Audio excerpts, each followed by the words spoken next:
ব্যক্তি কখনো জান্নাতে প্রবেশ করবে না। কয় শ্রেণীর ব্যক্তি? তিন শ্রেণীর ব্যক্তি। এর মধ্যে একটা হলো আল্লাহর নবী বলেন লা ইয়াদখুলুল জান্নাতা লা ইয়াদখুলুল জান্নাতা কওমুন। এক নাম্বার হলো যে মানুষকে ধোঁকা দেয়। কি দেয়?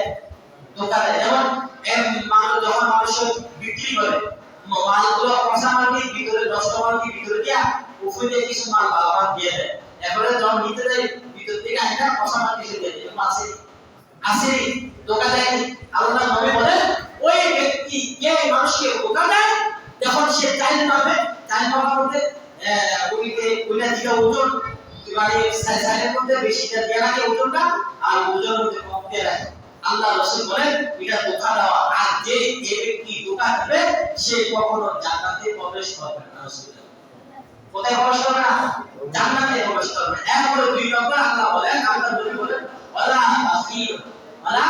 বাখির বকিল যে কিপটামি করে মানে যতটুকু খরচ করে তাই তো প্রয়োজন অসুস্থ খারাপ প্রয়োজন সে আনাগাটি করে বিভিন্ন খানা খাওয়ার আগে করে ছেলে সন্তানকে খানা খাওয়ার আগে করে মানে যতটুকু প্রয়োজন ব্যয় করে মানে কিপটামি করে।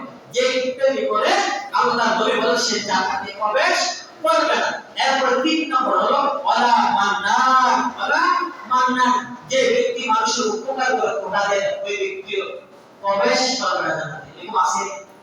মানুষের উপকার করে খোদা দেয় তো আসিও এটা বেশি সমাজে বলে এটা বেশি।